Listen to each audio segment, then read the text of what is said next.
This is fantastic. LL Cool J is hard as hell. Yeah, what's up, brother? Yeah. So what does LL really stand for? Ladies love Cool J. Ladies love, living large, licking lips. Well, I'm here because I personally think it stands for living legend. Okay, I'm gonna take you back for a minute. L, do you remember a story you told me about leaving Def Jam? You were the first artist on Def Jam, you recorded all of this music and delivered all of these albums. Then fast forward to this, your deal is up. And you told me you were really expecting a really high dope parting gift, right? Do you remember what you told me you got? A cheap watch. Right? I mean, what is that? Well, now I guess you know what time it is, right?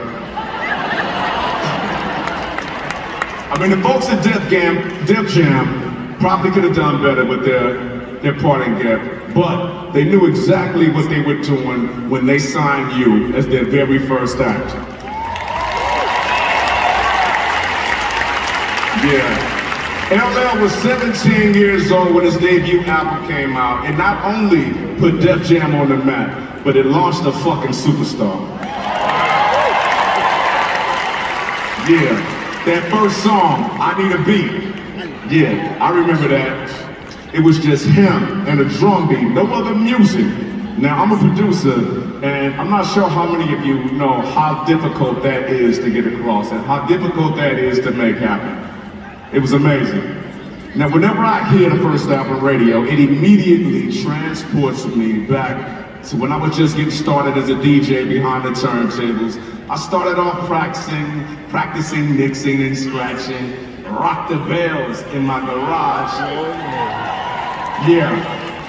And then I took that shit to the club and watched the club go crazy. Really. LL Cool J gave us 13 studio albums over 3 decades.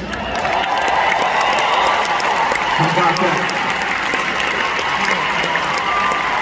And when I reflect on his legacy, the first thing I think about is his incredible range. He went from the sonic brutality of Mama Said Knock You Out, right? To a silky ballad like I Need Love, right? And also smooth R&B and pop influenced songs like Around the Way Girl, Doing It, you know, Going Back to Cali, I don't think so. Hell, is that what you said, going back to Cali, I don't think so? Right? You know that old hip hop term, right? It ain't where you're from, it's where you're at, right? Where do you live now, LL? California.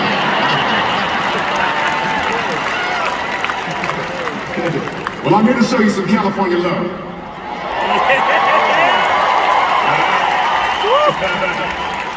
Okay. LL's body of work is some of the most diverse hip-hop has ever seen. He became rap's first pop superstar while staying true to his roots, representing Queens, New York. Right? The second thing I think about is his remarkable longevity.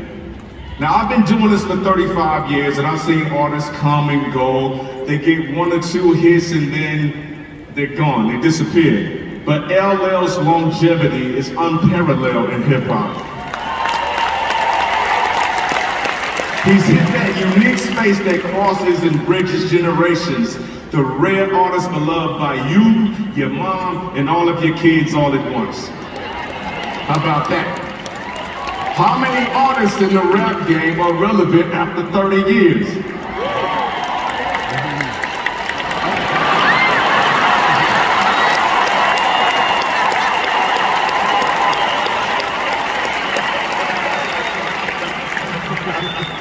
Now, what I've admired most about Al is his willingness to push the boundaries of what is possible in hip-hop. He's never been afraid to take risks to evolve his career, and by doing so, reminding the rest of us of our own potential.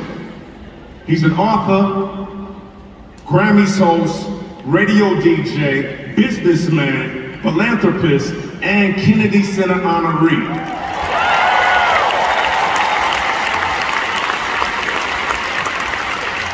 How about this?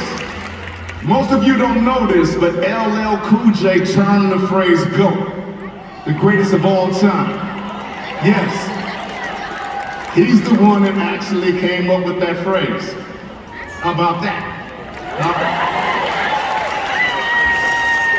Now he's been a devoted husband to his beautiful wife Simone and the father of their 4 children. Okay?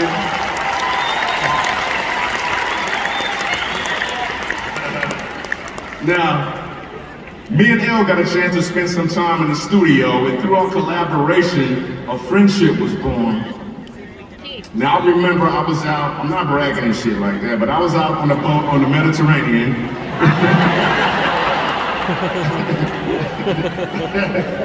And Elle hit me up like, yo, man, what's up? I'm like, I'm on the Mediterranean, I got a studio on the boat, what's up? And 2 days later, him and his wife Simone, they showed up on the boat. You know?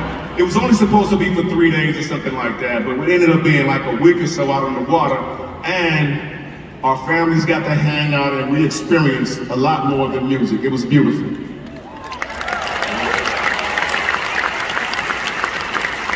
Now, I know more than most. As a matter of fact, we know more than most how inspirational trauma can be. And when it comes to having trauma in your life, because you've lost it, I mean, it builds something inside of you. It creates a certain hunger and determination that makes your life meaningful, to make your life stand out above the rest. If you're lucky, you're able to use that trauma to propel your life forward. If you're ill, you're able to turn that trauma into an art form that makes everybody pay attention. So Elle, that parting gift that you got, it was just a placeholder for tonight. Something bigger was always in store to celebrate you, my man.